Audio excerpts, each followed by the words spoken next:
Bismillahirrahmanirrahim.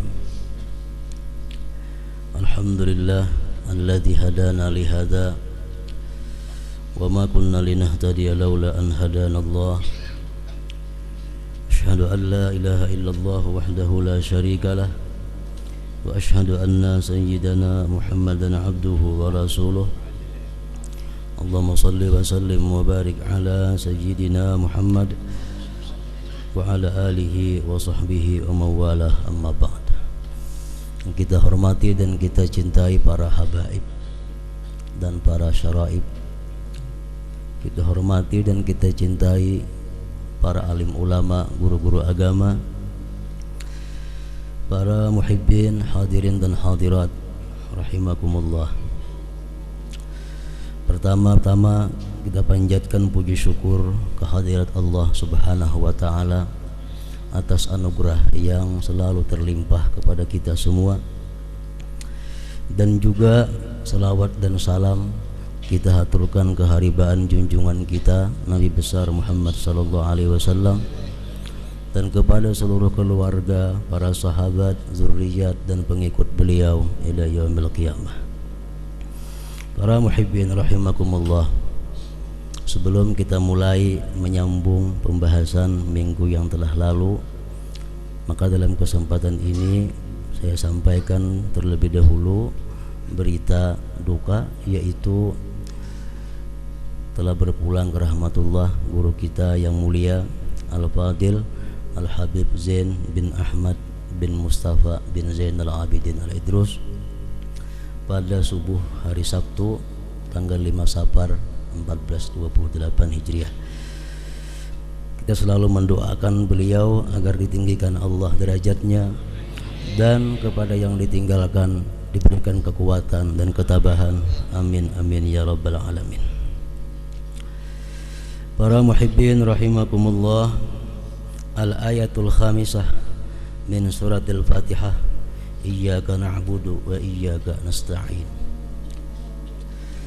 Ayat yang kelima dari surat Fatihah ialah iyyaka na'budu wa iyyaka nasta'in. Hanya kepada Engkau kami menyembah, hanya kepada Engkau kami beribadah, hanya kepada Engkau kami mengabdi, hanya kepada Engkau kami taat dan patuh. Iyyaka na'budu wa iyyaka nasta'in, dan hanya kepada Engkau kami minta pertolongan dalam melaksanakan ibadah dan segala hal lainnya.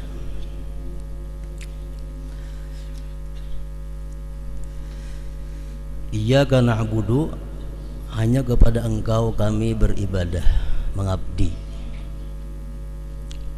Ibadah itu menurut pendapat sebahagian ulama artinya al-qiyamu bil fi'lil matlub syar'a, melaksanakan dengan memperbuat sesuatu yang dituntut pada syara. Melaksanakan apa yang dituntut oleh syara itu namanya ibadah. Demikian dalam kitab Sirajut Talibin disebutkan demikian arti ibadah. Kita sembahyang berarti kita ibadah. Kita membaca Al-Quran berarti kita melakukan ibadah. Kita puasa berarti kita beribadah. Al-qiyamu bil fi'lil matlub syar'a. Hanya kepada Engkau ya Allah kami menyembah, kami beribadah, dan hanya kepada Engkau kami minta tolong, terutama dalam hal ibadah tersebut. Karena ibadah itu begitu sulit dan rumit, maka sangat memerlukan bantuan, pertolongan daripada Allah Subhanahu wa ta'ala. Ada 4 hal yang bersangkutan dengan ibadah. Pertama, sihhatul ibadah, sahnya ibadah. Yang kedua, qabulul ibadah, diterimanya ibadah itu. Yang ketiga, kasratul ibadah wa mudawamatuha ilal maut, banyaknya ibadah dan berkekalannya itu ibadah sampai mati. Karena firman Allah, wa'bud rabbaka hatta ya'tiyakal yakin, beribadahlah kamu kepada Allah sampai yakin, menurut beberapa ulama tafsir sampai mati. Dan yang keempat, memelihara ibadah yang ada jangan sampai digugurkan oleh Allah Subhanahu wa ta'ala. Sahnya ibadah, diterimanya ibadah, banyak dan rutinnya ibadah, dan amannya ibadah daripada gugur, daripada dihapuskan. Nah, jadi 4 perkara itulah yang berkaitan dengan ibadah, yang mana kita sangat memerlukan, membutuhkan pertolongan dari Allah Subhanahu wa ta'ala. Wa iyyaka nasta'in. Ibadah itu dikatakan sah, sihhatul ibadah. Yang pertama diketahui adalah sahnya ibadah itu ilmu.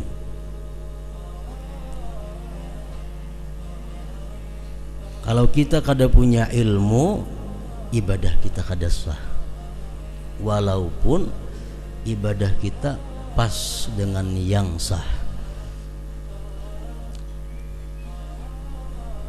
Al-ilmu bi fardiyatil ibadah wal ilmu bi kaifiyatil ibadah. Ilmu dengan keparduan ibadah atau ilmu dengan cara ibadah itu merupakan pokok yang pertama agar ibadah itu sah. Pertama, ilmu tauhid, ilmu mengetahui siapa yang kita sembah, ilmu mengetahui siapa yang kita ibadati. Rasulullah sallallahu alaihi wasallam bersabda, qalilul amal yanfa'u ma'al ilmi billah wa katsirul amal la yanfa'u ma'al jahli billah. Sedikit amal cuma kita tahu dengan Allah itu bermanfaat. Banyak amal tapi kita jahil dengan Allah tidak ada manfaatnya. Jadi ilmu tauhid yang perlu diketahui. Yang kedua, ilmu fikih, ilmu cara-caranya. Kalau kita lihat kitab-kitab fikih, mulai yang rendah sampai yang tinggi, yang kecil sampai yang besar. Misalnya wudu, syarat sah wudu apa? Al-ilmu bi fardiyati wa kaifiyati. Tahu dengan keparduannya, tahu cara-caranya. Syarat sah sembahyang, tahu dengan cara-caranya, tahu dengan keparduannya. Syarat sah zakat, semuaan ibadah itu syarat sahnya adalah ilmu.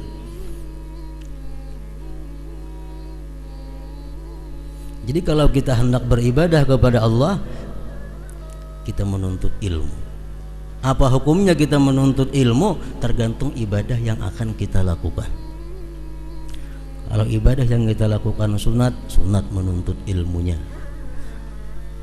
Ibadah yang wajib akan kita lakukan, wajib kita mengetahui ilmunya, mengetahui caranya. Jadi sihhatul ibadah, sahnya ibadah itu pertama adalah berilmu. Orang naik haji kada punya ilmu, kada sah haji. Apapun ibadah mesti dasarnya adalah ilmu.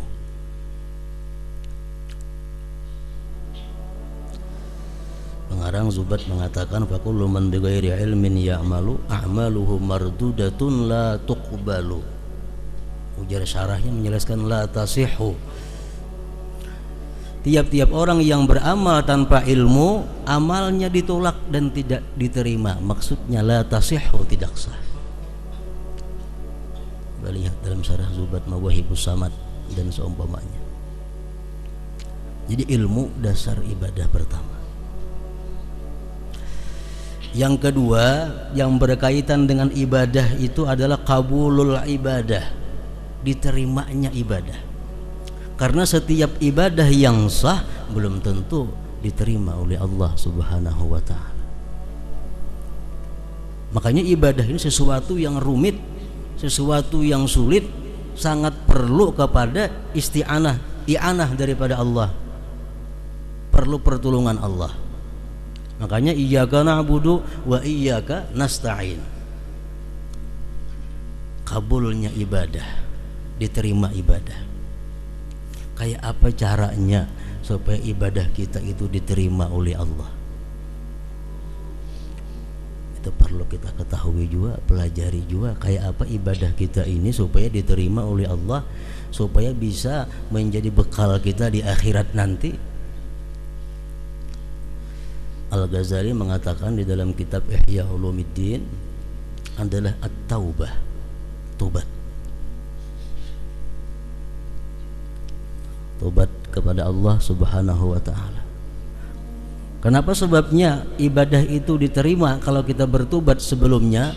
Karena sabda Rasulullah, at-taib habibullah. Orang yang bertobat itu adalah kekasihnya Allah. Kalau kekasihnya Allah beribadah kepada Allah, pasti diterima Allah pahala ibadahnya. Orang yang bertobat kekasih Allah, at-taib habibullah. Orang yang tobat kekasih Allah. Kalau kekasih ini beribadah kepada yang dikasihinya, tentu akan diterima.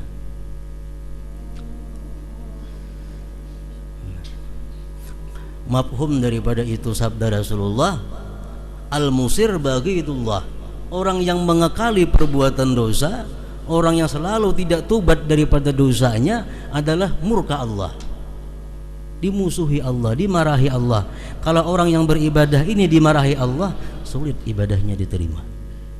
Nah, jadi tobat kepada Allah itu merupakan asas, pondasi, asasut tarik, pondasi jalan kita untuk menuju Allah, tobat. Kalau kita masih, mulut kita masih mengucap yang haram, tapi kita kada bertobat kepada Allah, maka ibadah kita selanjutnya tidak akan diterima oleh Allah. Seluruh anggota tubuh kita yang melakukan maksiat kepada Allah, lalu beribadah kepada Allah tanpa dimulai dengan tobat terlebih dahulu, tidak diperkenankan oleh Allah. Allah berfirman dalam Al-Quran, innama yataqabbalullah minal muttaqin. Allah hanya menerima orang-orang yang takwa kepadanya. Jadi tobat kepada Allah. Makanya sebelum sembahyang disuruh kita berwudu.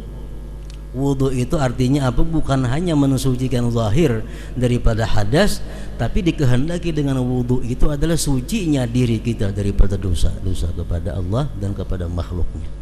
Nah, sehingga dengan itu wudu kita sembahyang, kita orang yang bersih, sembahyang kita berkenan oleh Allah Subhanahu wa taala. Tobat agar ibadah itu diterima.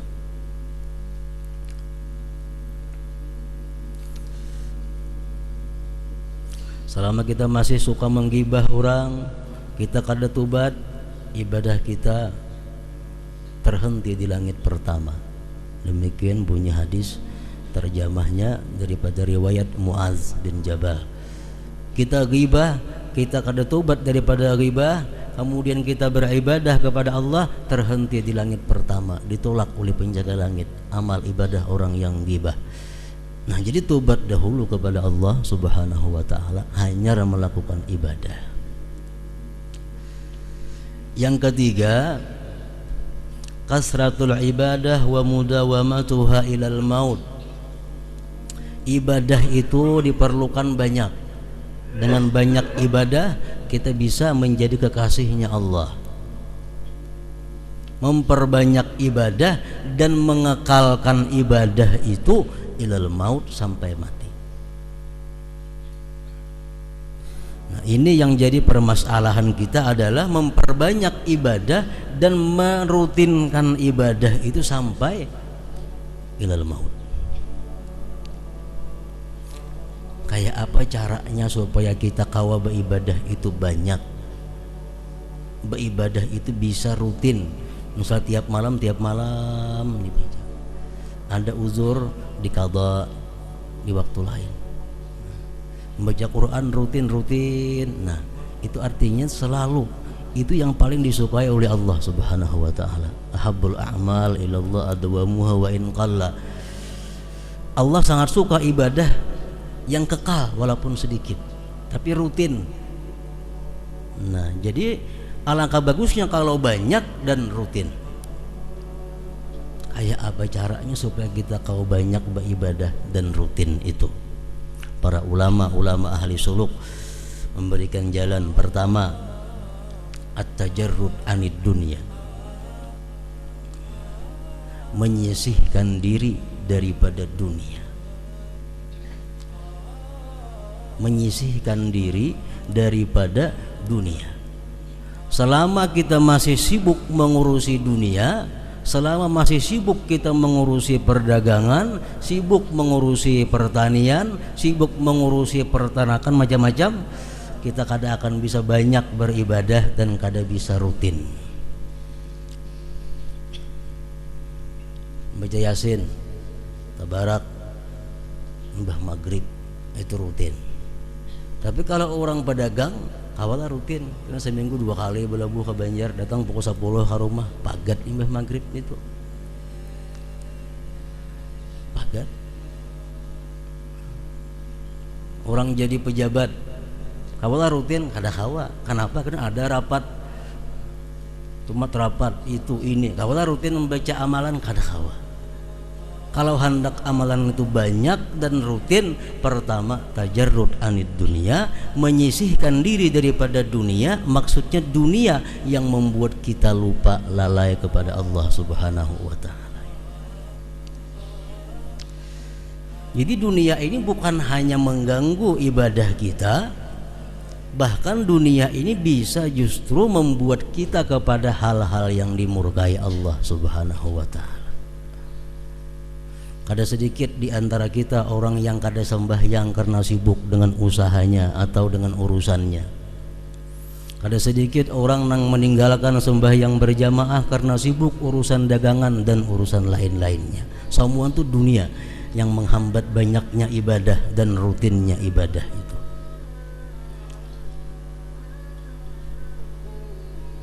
Rasulullah SAW bersabda, "Man ahabba dunya adarra bi akhiratihi, wa man ahabba akhiratah adarra bi dunyah." Orang-orang yang cinta dunia, dia akan membahayakan akhiratnya. Orang-orang yang cinta akhirat akan mengganggu dunianya. Nah, mana kita pilih? Rasulullah menyambung, fa'athiru ma yabqa ala ma yafna. Pilih yang abadi, tinggalkan yang fana. Artinya apa? Apabila ada ibadah kita ini berbetulan dengan urusan dunia, mana yang kita pilih? Ku tutup toko, kawa sembahyang berjamaah, tapi langganan bukahan. Ku buka toko, ku layani orang benukar lawan aku, kada ke masjid sembahyang berjamaah. Bila dua itu berlawanan, Rasulullah menyatakan fa'athiru ma yabqa ala ma yafna. Bila kada ma'asin Rasulullah, kada selamat manusia. Bila kada ma'asi lawan Rasulullah, kada bakal selamat.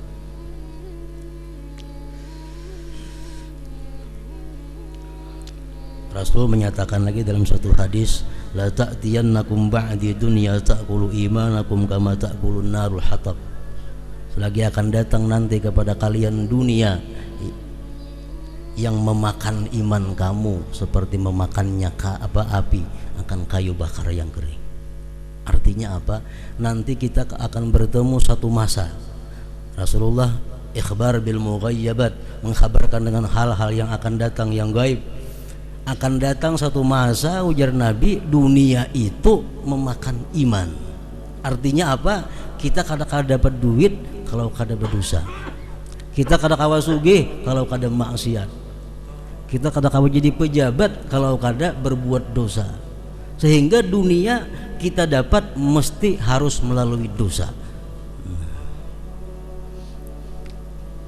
Kalau kita hendak sugih kada kawa, kecuali kita maksiat maka hanya kawa sugih.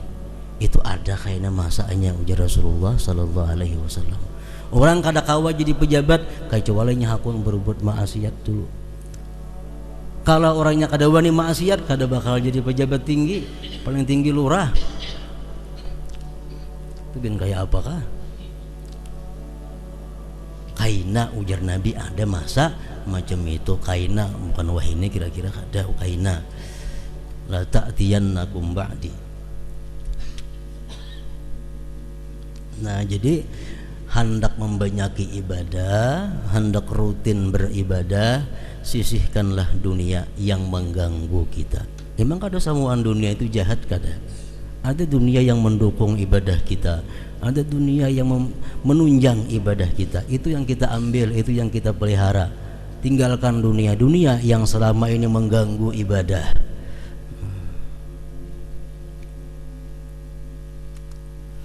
Menyisihkan diri daripada dunia ini adalah sesuatu hal yang sulit.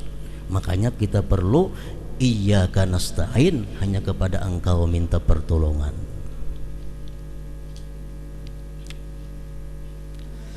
Yang kedua, agar ibadah kita itu bisa banyak dan rutin, di samping kita menyisihkan duniawi, kita mesti menyisihkan makhluk-makhluk Allah Subhanahu wa ta'ala.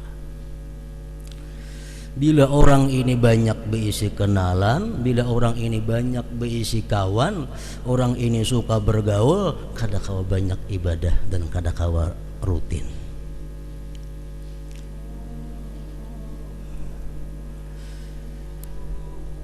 Kita menggibah orang sebab kita bergaul.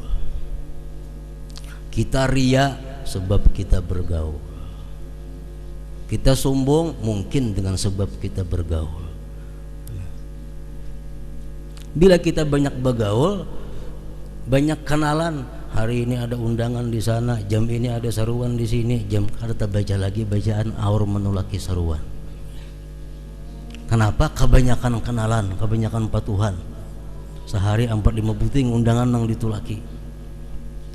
Kada kau lagi banyak beribadah kepada Allah dan kada kau rutin.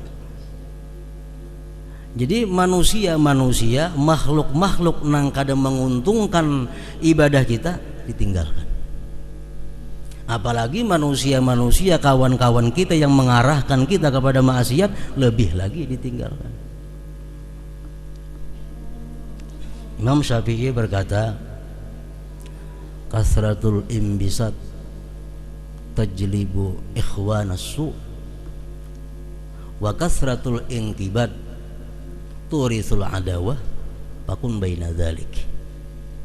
Kalau kita hidup ini terlalu terbuka, artinya terlalu terbuka, siapa aja patuh boleh, siapa aja hendak dipatuhi, dikenali, itu akan mengundang kawan-kawan jahat berdatangan kepada kita.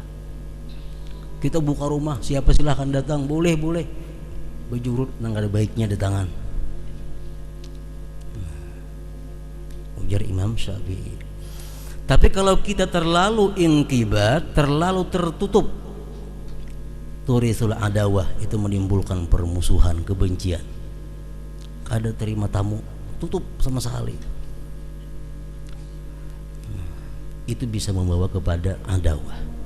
Fakun baina dzalik, jadilah engkau di tengah-tengah itu. Nah, artinya di tengah-tengah itu apa? Kita kenalan, kita bapak Tuhan, kita bakawan, selama itu membawa kita kepada taat lawan Allah. Kita jauhi kawan-kawan, kenalan-kenalan, bila itu melalaikan kita, bahkan membuat kita melanggar hukum Allah Subhanahu wa ta'ala. Nah, yang kedua, supaya banyak ibadah, supaya rutin adalah sisihkan makhluk-makhluk yang kadang menguntungkan ini.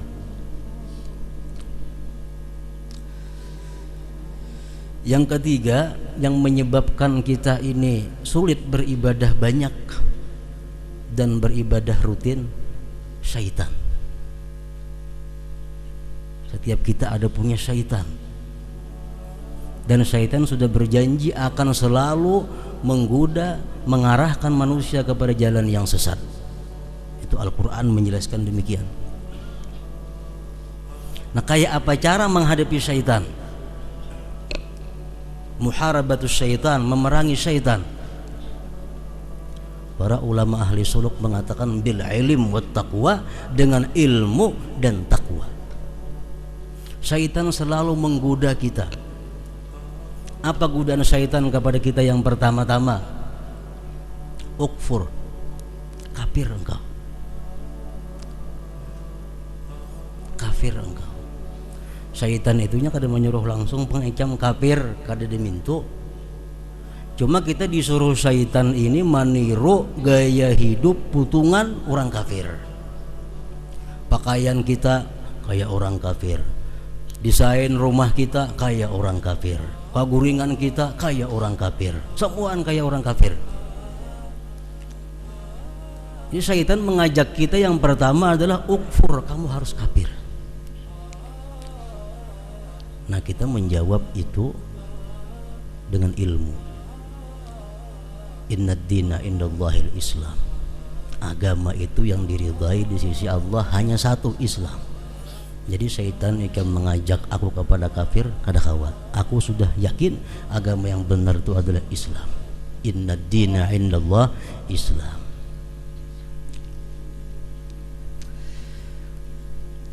Apakah syaitan berhenti menggoda kita? Tetap menggoda kita.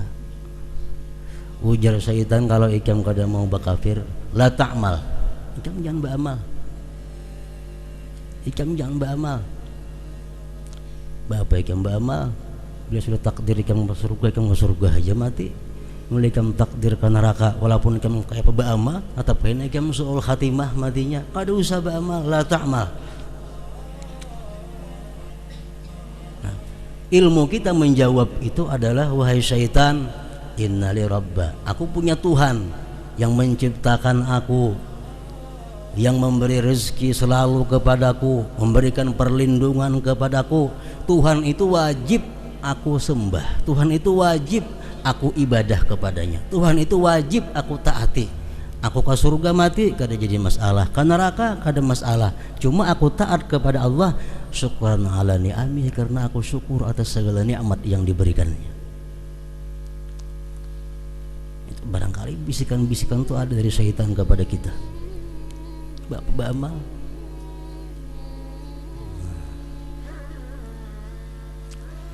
Beramal juga, tetap kita beramal. Dan sudah kita beramal, apakah syaitan itu ampih menggoda kita? Kada berhenti. Ujar syaitan, amun ikam memang hendak beramal juga, sawwi fil amal, kaina-kaina gin beramal, kaina-kaina. Ikam masih umur 40, masih umur 50, abah ikam 100 tahun aja mati, 60 tahun lagi. Tunda itu amal. Ilmu kita pelajari menjawab syaitan. Umur tuh kadang masih sama lawan abah. Abah 100 tahun hanya mati, aku bisa mati isuk 41 tahun. Umur kada ada jaminan dari Allah menyamai bulan bin bulan tuh ada. Jadi aku mesti sekarang ini mesti beribadah kepada Allah.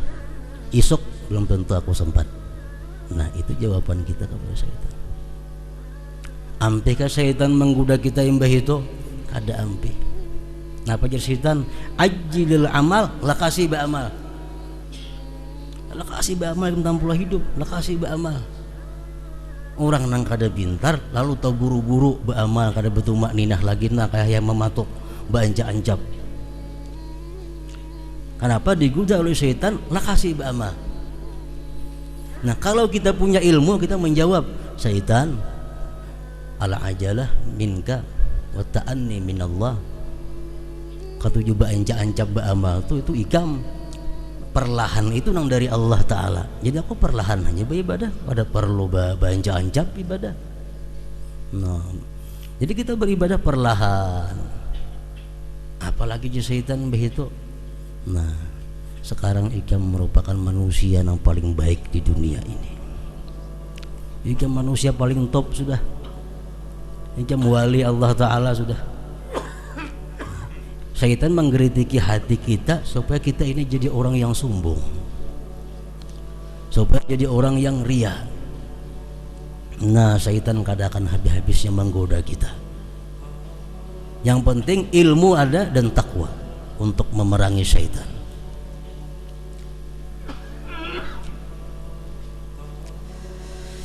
Yang terakhir yang menghambat ibadah kita itu banyak dan rutin, nafsu. Nafsu kita ini kadang katuju awak kita sakit, duduk panat kadang katuju sama sekali nafsu. Apalagi tengah malam bangun paling kadang katuju nafsu. Nafsu yang dipikirkannya hanya kepentingan kelezatan saat itu.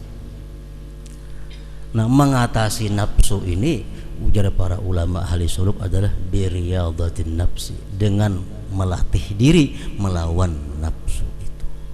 Kayak apa cara melatih diri melawan nafsu? Bihamlin nafsi 'alal masyaqqah, dengan memaksa diri melakukan hal-hal yang sulit. Memaksa diri melakukan hal-hal yang tidak disenangi oleh nafsu. Bila kita paksa, nafsu akan kalah dengan sendirinya. Nah, jadi 4 perkara itu yang membuat kita ini sandat beribadah. 4 itu membuat kita balang kambingan beribadah. Dunia, makhluk, syaitan, lawan nafsu tadi.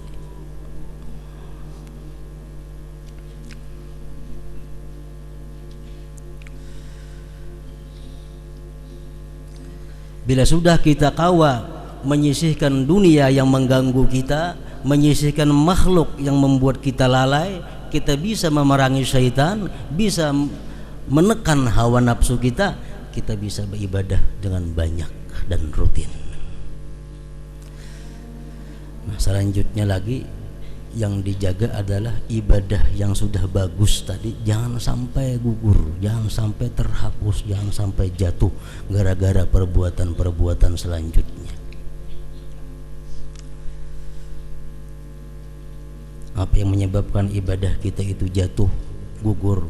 Pertama, riddah, murtad. Begitu dia murtad, amal ibadahnya sudah ihbat, gugur semuaan. Na'udzubillah min zalik. Yang kedua, riya, menggugurkan amal.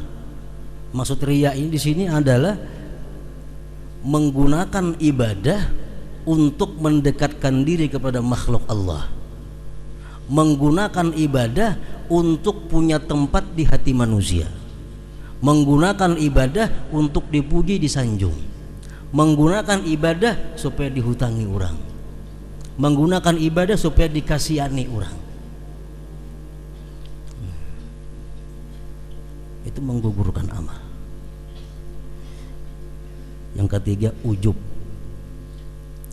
merasa beramal dari kekuatan, kepandaian, kecerdikan diri sendiri, lupa bahwa itu anugerah Allah Subhanahu wa ta'ala. Bila kita sembahyang atau melakukan ibadah-ibadah yang sulit, kita kawa melakukan, kita bisa melakukan, mudah sesudahnya datang ujub. Bila kita kadalakas mengembalikan bahwa itu adalah kita lakukan karena adanya taufik hidayah dari Allah Subhanahu wa ta'ala. Yang keempat yang menggugurkan amal apa? An-nadamah, menyesal. Menyesal lah naik haji, habis tuku sepeda motor ada lagi. Menyesal naik haji, bulik motor kada lagi, rumah kada lagi, habis terjual. Menyesal, digugurkan oleh Allah Subhanahu wa ta'ala ibadah yang diakhiri dengan penyesalan. Menyesal. Yang kelima, al-mannu wal adza, jika ibadah itu berupa sosial kepada masyarakat, gugur pahalanya bila mana kita melakukan man dan adza, menyebut-nyebut pemberian itu, menyakiti hati orang yang diberi, menyakiti hati orang yang diberi, itu menyebabkan ibadah kita digugurkan oleh Allah Subhanahu wa ta'ala. Nah, para muhibbin rahimakumullah, makanya ibadah itu diletakkan di sini berkaitan dengan iyyaka na'budu wa iyyaka nasta'in. Hanya kepada Engkau kami beribadah dan hanya kepada Engkau kami minta pertolongan agar ibadah ini bisa sah, ibadah ini bisa diterima, ibadah ini bisa banyak, ibadah ini bisa rutin dan sampai hari kiamat nanti, sampai hari akhirat nanti. Iyyaka na'budu, hanya kepada Engkau kami mengabdi, wa iyyaka nasta'in, dan hanya kepada Engkau kami minta pertolongan. Itulah sebagian daripada kandungan ayat yang kelima dari surat Al-Fatihah. Iyyaka na'budu wa iyyaka nasta'in. Ila hadratin Nabi sallallahu alaihi wasallam. Al-Fatihah. Iyyaka na'budu wa iyyaka nasta'in. Ihdinas siratal mustaqim.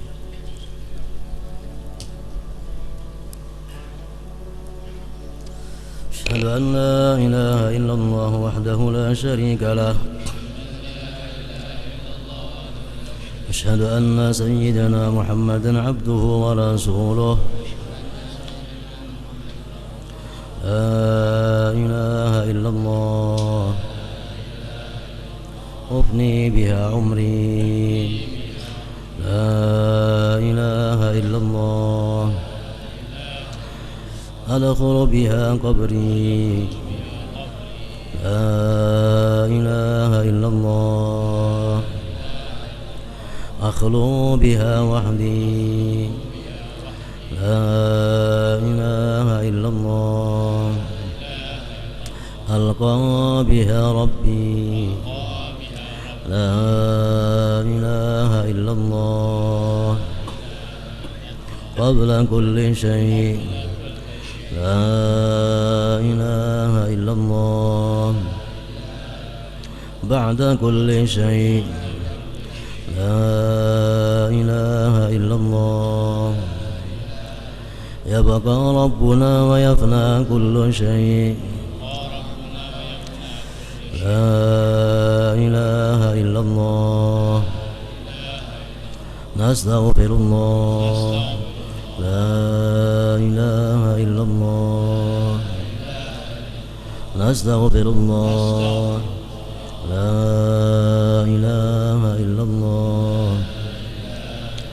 نستغفر الله لا إله إلا الله ونتوب إلى الله لا إله إلا الله محمد رسول الله صلى الله عليه وسلم يا أيها الرجل منه شفاعة صلوا عليه وسلموا تسليما.